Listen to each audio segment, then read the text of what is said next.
Yeah, hi everyone. I welcome you all to this question answer session. A program what we choose in order to impart awareness in the minds of people. As per I lived my life, I could create a breakthrough in my life with the help of questions. Because questions make us think differently. So until and unless we learn how to think, we cannot handle our life. See, most of the times people don't understand exactly what problem they have in their life because they don't know how to think. So thinking comes from questioning. So today morning I was just going through a small story. There was an intelligent farmer. He did not have children for so many years. When he was around 65, 70 years of age, okay, he has got a son. So he took care of his son so much and they loved him so much.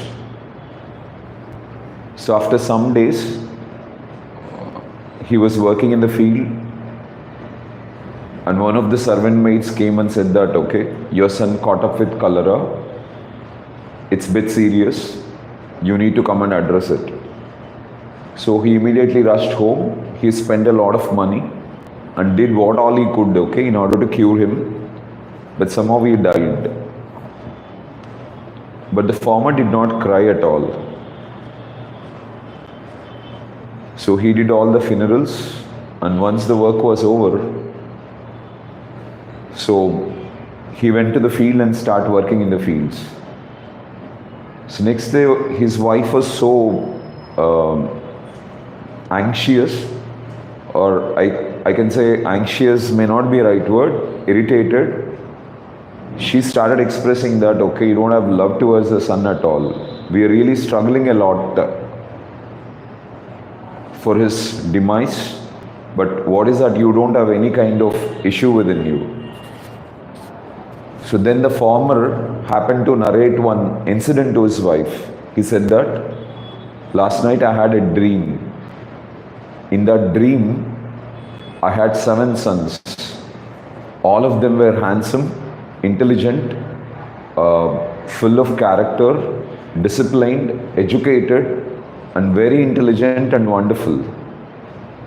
So I had a wonderful life with all of that 7 people. I was celebrating every second of my life, okay, looking at these 7 children. But surprisingly, you woke me up in the morning and I got up. Once I got up, I realized that it was a dream. So now he said that, for what should I suffer now? Should I suffer for the 7 sons whom I missed in my dream? Or the son whom I missed, okay, in my wake-up state? So what is a reality? Is that a reality or this a reality? What should I suffer for? Probably if I've read this story when I was 10, 15 years of age, I could have just taken it as a story and left it. But after reading this story, I started thinking about this all the way, okay? Are both the states equal? We are having a dream. It's an experience of something when we are sleeping. So once we wake up in the morning, we are in a wakeful state. And something is happening. And here also everything is happening in the mind, in imagination, in thinking, and emotions that are coming out of it. Try to understand this. So what is real? What is happening in your mind is real during night time when you are sleeping, or what is happening in your mind? Even in daytime also everything is happening in the mind. Nothing is happening in reality. Because if you just close your eyes, the whole world gets vanished. Nothing exists. So we are in a state wherein we are awake, but still what all is happening in the mind. Nothing is happening in this external world. Whatever that is happening, we are imagining in the mind. And we are experiencing according to that imagination. If you are imagining something positive, you are experiencing a positive outcome of it. If you are imagining something negative, you are experiencing a negative outcome of that. But during night time, everything happened in the dream was an outcome of the mind's creation. And during daytime also, everything that is happening in your wake-up state is also an outcome of your mind's creation. So what is real? For what should I cry? This was the question what the farmer asked to his wife. And his wife did not have any answer. And I have been thinking on this concept. Probably recently I've got 4 or 5 episodes wherein I heard about something regarding this. So it's like during sleep you have a dream, in wake-up state also you have a dream. But the only thing is you are not realizing that it is also a dream and you have to wake up from that dream. So if you can realize that, I think okay, we don't get reacted for anything that is happening on this earth. So probably I have been thinking about this. So in order to understand this concept greatly, all I need is an ability to question. If I don't have an ability to question, I'll never have an ability to think. If I don't have an ability to think, how am I going to understand this information? How am I going to know the truth? See, I can relate another connecting story through this. So one day a scholar who has studied a lot, who studied about Bhagavad Gita also, went to a king and said that I want to teach you Bhagavad Gita and I want to make you as my student. The king was a bit intelligent. He said that definitely I want to become your student, but I feel that you did not study Bhagavad Gita completely. So it's not still there in your mind. Could you please go back, sit and study Bhagavad Gita once again? So the priest was not comfortable with the answer of the king. He got irritated, but still he had no option. So he just went on. He went home, started reading the book all again. After reading it completely, he again went to the king and said that I'm done with it. I read it again, okay. So I've got all the concepts in that book. So now you need to become the student of mine, a disciple, I'll teach you. But the king said that you're not still done.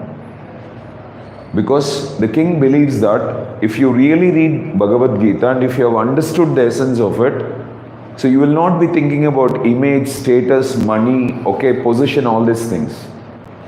So you did not understand Bhagavad Gita completely. That is the reason why you are thinking about position, status, money, all these things.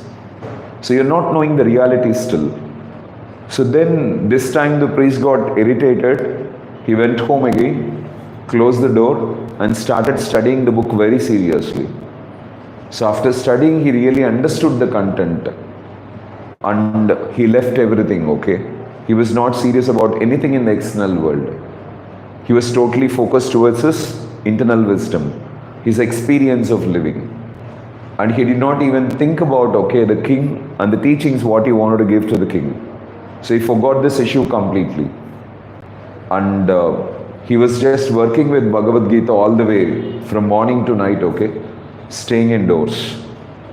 So after nearly 2-3 years, the king remembered and wanted to check what this priest was doing. So he went to the priest and found him, okay, immersed in the book, enjoying reading that book. Now the king understood that. He read the book, he understood the content, he is implementing the content. He went to the priest and said that now I want you to be my guru. Would you please accept me as my, okay, as your disciple? And with that request, automatically he became the disciple and he started learning from the guru. See, now try to understand, most of the people are experiencing knowledge, are trying to get knowledge, but they're not getting the knowledge in a complete version. They're just trying to get the superficial version of something, trying to keep it in their memory, and they want to just dump it before others and prove to others that I know something. I've learned something what you don't know. So they're just trying to exhibit something to the world which they are not very clear about, because the other person doesn't know anything about it. But if you really understand the content in entirety, we'll bring it into our experience. So once we bring it into our experience, okay, then our life is entirely different. But how many of us are really trying to go in depth of the subject knowledge and experience it greatly? Even if it has to happen, we need to get a lot of strength in thinking. And how do you get that strength in thinking? It is just through questioning only. But the biggest problem with most of the people is, right now they are not giving their time for questioning, they are not giving their time for thinking. If they can make a lot of difference. You need to understand this. I think I can put another small incident, okay, which made me think a lot about this. Today morning I was just thinking about this. There was a story narrated by Ramakrishna Paramahamsa. He started telling it. A person was suffering from a disease. He happened to go to a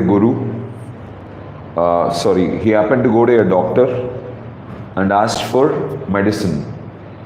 So the doctor gave him the medicine, and once the patient took the medicine from the doctor, he felt he was all right, and then he started using the medicine, and after using the medicine he got cured. Now the question is, who cured the patient? Is it the medicine? Is it the doctor? Or anything else? So he got a disease, but once he went to a doctor and doctor gave him medicine, his disease was half cured. And later it got completely cured, okay, once he used the medicine. So now who cured exactly? In order to make us understand this, Ramakrishna Paramahamsa gave a beautiful example. So Lakshmana was once talking to Lavakusha, the children of Rama, and he started saying that, you don't know about Rama. Rama is such a great person that by mere touch of Rama, Ahalya got life. Ahalya was a stone, became a life, and she started flourishing. So Lavakusha heard this and they said that, don't you know about history? They are from Treta Yuga. Ahalya was given a curse by, who is that Muni? Sorry?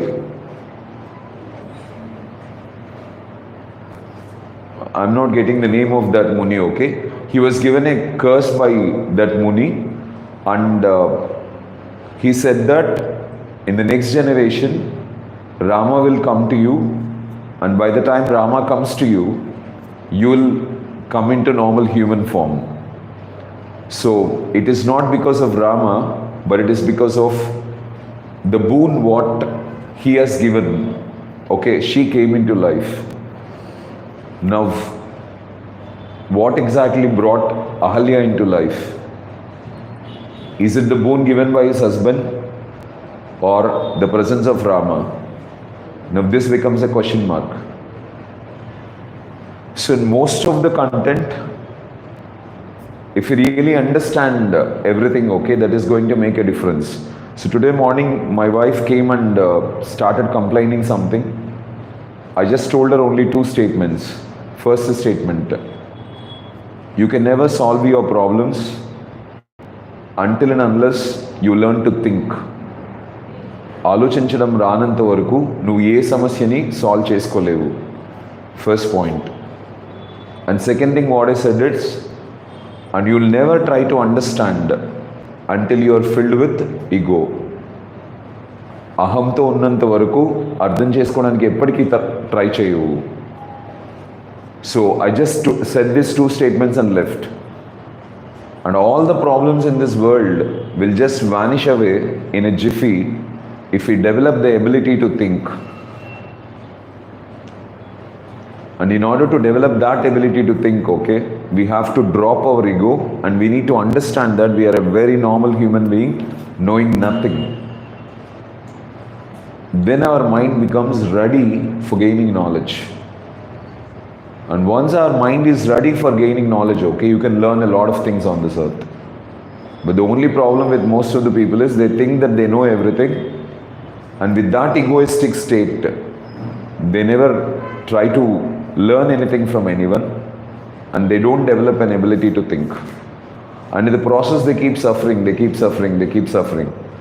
How much ever they suffer, sufferings only multiply, but suffering never goes away. You must have experienced a lot of people, if they are in a state of suffering, suffering multiplies, but suffering never goes away. But still people keep suffering. They are just suffering because they are not having an ability to think. They are not having an ability to think because they did not learn to question. So all this discussion I just made to make you understand one fundamental concept, that is, we need to learn to think, and in order to develop that thinking ability, we need to learn to question. And with that questioning and thinking, okay, we enhance our awareness. Once we enhance our awareness, we will understand the world greatly. We'll experience the world greatly. We can take out the experience of worry totally from our life if you understand this simple concept, okay? Anyway, it was a long discourse. Let me take a few questions, okay, from our students. As usual, Pyari gave her first question. Good morning, Pyari. Thank you so much for your question. How our attitude should be with people.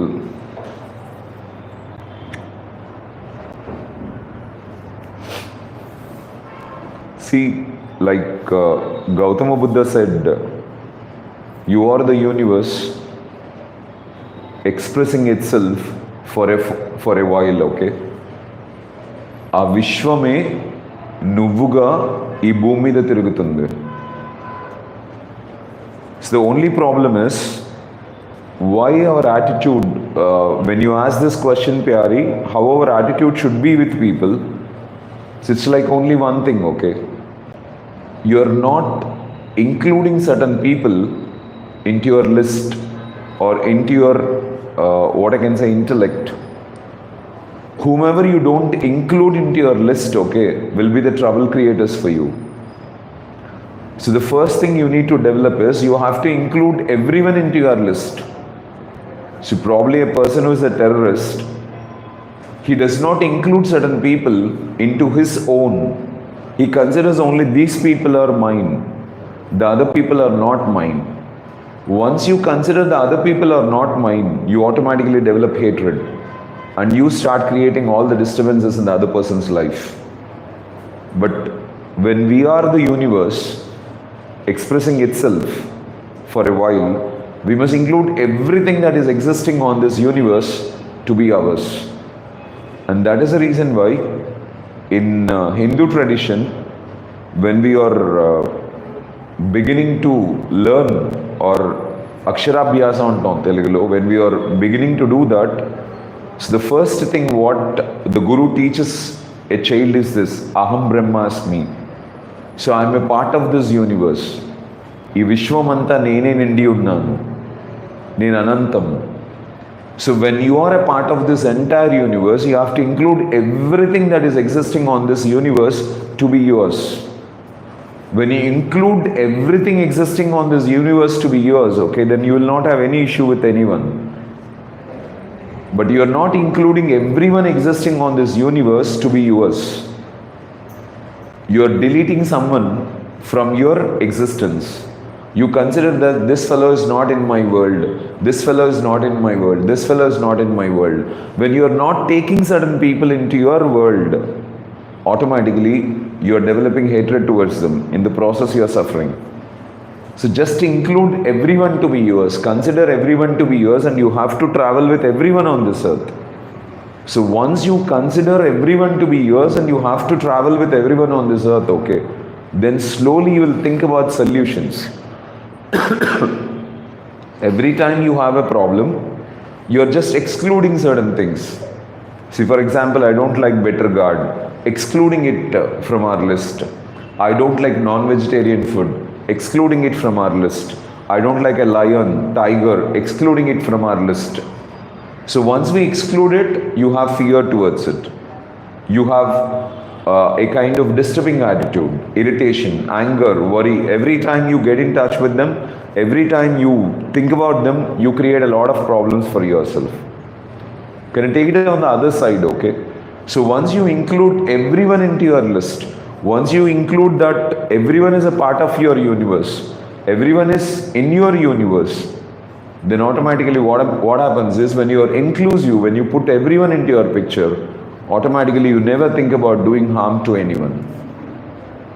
So probably someone who is an enemy, who is trying to create some disturbance for others, he is creating a disturbance just because, okay, he is not including someone into his list.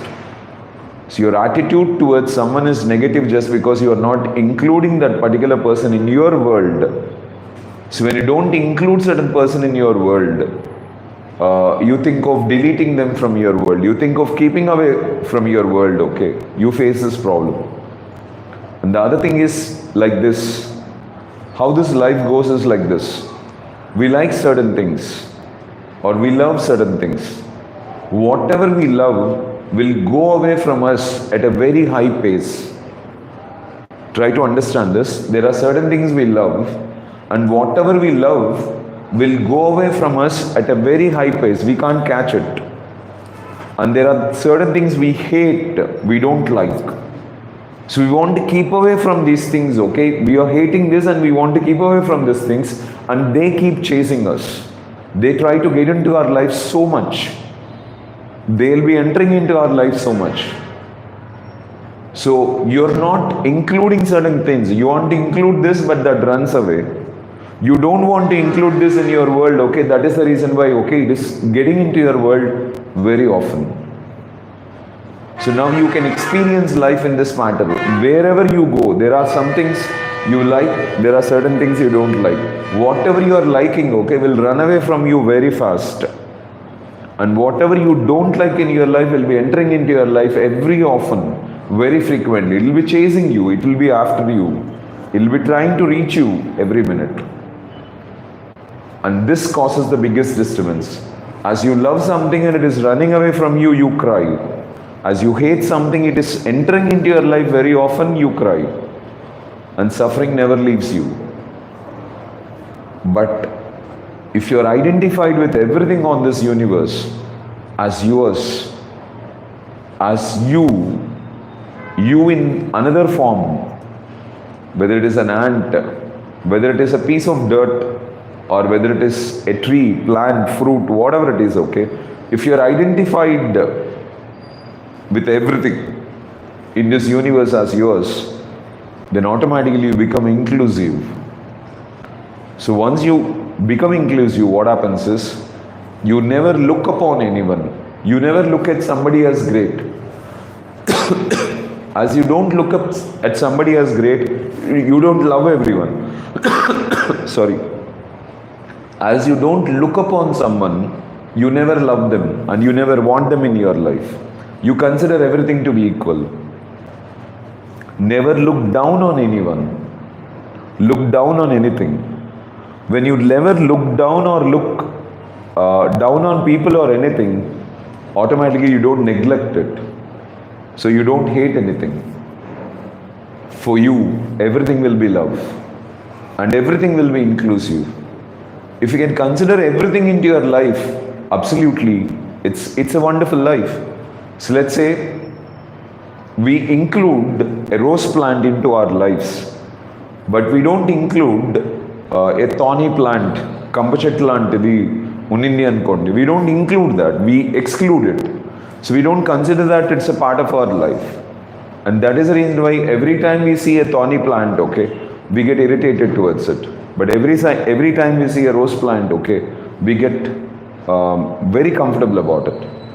But both are plants, both give flowers, both does an advantage. Every thorny bush will have a flower. It will have its own flower and it has its own beauty. But the only thing is, as we are not including that plant into our world, okay, we are not loving that flower. But probably if we can include that into our world, okay, we can really celebrate it. So I think the best answer what I can give you is, make everything include in your world. Let the whole universe become an inclusive part. You are one of this universe. You are the universe existing itself for a while. So everything is a part of you. So it's a reflection of you. You need to understand this. So once you understand this very clearly and put everyone into your world, okay, make everything inclusive. I told you, right? You have nothing to love. You have nothing to hate. So there is nothing what you are running after. There is nothing what is penetrating into your life at a higher pace. So you don't look upon anything. You don't look down on anything. So then you treat everyone equally. You love everyone equally. Or to put it simple, okay, you love people as they are. But right now it's not happening just because we are not able to include certain people into our life. Because of that, there are certain things we love and there are certain things which we don't love. Whatever we love are running away from us, and whatever we don't love, okay, are rushing into our life again and again and creating a lot of disturbance. So bring everything into your life. Then you will not come to a stage wherein you will hate anyone, or you will not be in a state wherein you love anyone. You will treat everyone equally as you are, and you can celebrate the presence of everyone in your life. Or this a complicated answer what I can give you, and if I have to put this answer very simple, look into the positive qualities of people and learn to love people as they are. These two things, okay, we learned it so many times, and we need to forgive people because from their perspective they are doing certain things because they feel it is correct. See, from our perspective, what the other person is doing is wrong. From the perspective of the other person, what he is doing is right. And that is the reason why he is doing. You need to understand this. If I am doing something, I feel that it is right from my perspective. But you are doing something because you feel that is right from your perspective. So no one is wrong on this earth. A person is killing another person because he's believing that, or from his perspective, okay, that is right, and he has to do it. A person is committing suicide. For us, it might look very wrong, but from the other person's perspective, he feels it is right to do it, and that's the only way wherein he can save himself, and he tries to go with it. So we need to understand this. So everyone is correct from their perspective. So everyone is right from their perspective. So we need to love people as they are. And if at all, if there is something what we can look into, just try to look into the positive qualities of people, but never into the negative qualities of them. So this can be a simpler explanation, okay, for your question. Attitude is how you think. So when you look at someone inclusively, you think of love, like positive thinking. When you exclude someone from your list, okay, you think of hatred. Positive thinking puts you in a comfort zone. Negative thinking puts you in a disturbing zone. So what is it you want? You need to make a decision about it. So think about it, Pyari, okay? Resolve the issue. Thanks for your question. Raidu, good afternoon. Thanks, Hero, for your question. How to keep empty mind and soul? I think, okay, when someone asked the same question before, I just said that I don't have any idea about soul, okay? Because it's not in my experience. I cannot talk about something which is not in my experience. And how to keep the mind empty, I can definitely tell you, okay? Because emptying the mind is understanding that something is not real. So once we understand that something is not real, then we will never go for it. So let us say there is a magician who is doing a lot of magic. So he says to open that, birds will come out of it. He'll say, do this, okay, feathers will come out of it, okay. He'll bring a lot of cards out of different things, okay. He does all the magic. And when he's performing magic, okay, we feel, wow, wonderful, wonderful, wonderful. But we know that it is not a fact. He is just trying to fool us. But still, the experience of the magician will be so great that we feel it is truly happening. But let us presume the reality, okay? How can you experience the reality? You go for learning that magic. So let us say that you started to learn the magic. So once you start to learn the magic, and once you start doing that magic by yourself, so once your approach of doing that magic by yourself is yours, now you know what is really happening. Now you know the reality.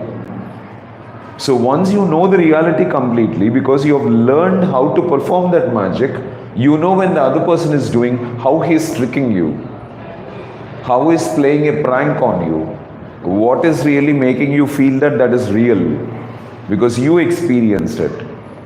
So once you experience it, now you will come to understand that that is not true. He is just trying to manipulate others. The same thing is with your mind. You need to understand that every thought that is popping up in the mind, every emotion that is coming out of that thought is not real. It is just an experience, okay, what we are getting out of that. If you can understand this simple thing that we are just getting some thoughts in the mind, and because of thoughts, the mind is thinking, and as the mind is thinking, okay, we are having an experience out of that thinking. So thought is not real, thinking is not real, and the experience what we are getting out of that is not real. Because these three things must be taken off. When we destroy the thought, when we destroy thinking, when we destroy the emotion that is coming out of it, then you are in a state of bliss. You are in a state of happiness. Your mind is empty. See one thing, happiness or sorrow is an outcome of thinking. If there is no thinking, there is no happiness, there is no sorrow. So how thinking comes in? Because of a thought. So when thoughts are empty, then no thinking. When no thinking, there is no experience of what I can say happiness or sorrow. Happiness in the beginning will be an entertaining thing, but slowly it disturbs us after some time, okay? What's happening to me? And sorrow is anyway a painful thing and it will be attracting a lot of pain into our life. I hope you are understanding it. So one thing, you try to understand this. When you go to bed at night time, your mind is totally empty. No thoughts, no thinking, no emotions. So if there is an emotional experience, that is a dream. And once you wake up of the dream, you understand that it's just a dream, it's not a reality. So during night time, no thought experience, no thinking, no emotion. So your mind is empty. As your mind is empty, you are experiencing a state of bliss. You don't know what is happening exactly. See, during a daytime, in order to pass 6 hours or 8 hours of time, okay, it's really difficult. But during night time, we just feel like going to bed just now. And within a few minutes we wake up. We will feel that, okay, we have just slept for a few minutes, that's all. We did not sleep for long. But sleeping time just passes out in a jiffy and we don't know how it is passed. So why the sleeping times goes so fast is no thoughts, no thinking, no emotion. The mind is empty at that state. So if you can bring that state of emptiness into your day, in an awakeful state and be in a bliss state of sleepiness, like no thoughts, no emotions, and no thinking, then automatically you can experience extraordinary peace and extraordinary bliss. And I can say that that is the way you have to empty your mind. See, one reality you need to understand is this, Raidu, okay? Whatever that is happening is just happening in your mind. See, right now there are some children who are running outside, creating a kind of disturbance. Probably that is not a disturbance if I don't think in a manner it is disturbing to me. But that is a disturbance, okay, when I think that that is a disturbance. So what is happening outside is not even in my reach. So let's say I'm so busy with something, I don't even focus on the children making noise outside. But if I'm not so busy with things, okay, if I'm a bit free, one of my attention will go towards that.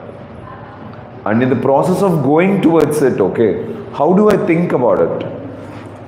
If I'm thinking in a positive manner, then automatically the experience of that will be positive. If I'm thinking in a negative manner, the experience of that will be negative.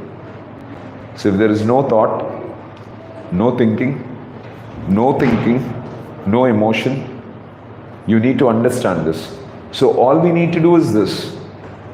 We need to understand the reality that whatever that is happening in the mind is happening because of two things. One, our thinking. Two, our emotion. And we are not able to handle these two in our life. So because we are not aware, we are not in a conscious state every minute, focusing on realizing that everything that is happening in our life is just an outcome of thinking and emotion. So if you understand this, I think you will feel that, okay, your mind is empty because there is nothing for you to think. Because you know that if your mind thinks positively, it gives a positive experience. You know how the positive experience will be? Happiness or a smile on your face. If your mind is thinking negatively, it will give a sad experience. So it's like, after some time, let me put it in the other way like this, okay? If at all, there are two movies with you, okay? A movie which is a comedy one, a lot of humor in it, so we can laugh at it so many times. The other one which is a totally sentimental movie, a tragedy movie wherein we cry a lot in that movie. We have only these two experiences. So neither we like to watch this movie nor this movie. Because we know the experience of this, we know the experience of this. When we clearly know the experience of these two things, okay, we don't run for happiness, we don't run for sorrow. We know that it's an outcome of thinking, and that's creating these two emotions. So we'll drop thinking, we'll drop these two emotional state. When we are not with any thought, with any thinking, then automatically you are in a state of emptiness. And that is what we call it as bliss, blissful state. This is what most of the people celebrate in. And one thing you need to understand is, life moves away very fast, okay, when you are in a state of happiness. But life moves very slowly, okay, when you are in a state of disturbance. If someone is saying that life is going very slow for him, it means that he is suffering for a lot of things. And all the suffering is an outcome of your thinking. And the thoughts what you carry. Thoughts are not real. Thinking is not real. And the emotion that you are getting out of it is also not real. It's all your make-up story. All the thoughts are your creation. So, thinking is your creation. Emotion is a result of it. So if you don't think, if you don't create any thoughts, so there is no emotion that is going to get expressed out of it. So I'll tell you, okay, everyone knows pain. So nobody will take a knife, cut his hand, and just say that I want to experience pain. So I cut my hand. And if at all, if someone does it, it looks foolish to us. So in a similar manner, why do you create a thought? And why do you make your mind to think about it? And why do you come up with an emotion which is going to trouble you a lot in your life? So make your mind empty. So with an empty mind, no thinking. With no thinking, no emotion. Then automatically you're in a blissful state. Slowly, if you can understand your experience of living, whether it is happiness or sorrow, is just an outcome of your thinking. And thinking is an outcome of the thought that is lodged in your mind. And the thought is not permanent. Thinking is not permanent. Thinking easily changes its direction. Probably మనకు ఒకరొక విషయం చెప్పకముందు ఒకలాగా ఆలోచిస్తాం, ఇంకొక విషయం చెప్తూనే ఆలోచన మారిపోతుంది. మనకు ఒకరొక విషయం చెప్పినప్పుడు ఆలోచన ఒకలాగా ఉంటుంది, ఇంకొకటి చెప్తేనే ఆలోచన ఇంకొకటి అయిపోతుంది. సో థాట్స్ ఊరికనే మారుతాయి, థింకింగ్ ఊరికనే మారుతుంది, ఎమోషన్ కొంచెం స్లోగా మారుతుంది, of course, because it's a reality which you experience. So when thinking is not true, thoughts are not true, then what is there for you to experience in your life? Absolutely, I think there is nothing in that.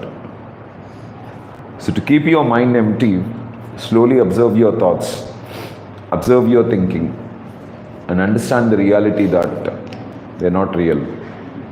So once you understand the reality that they are not real, then you will not move after it. So I told you, right?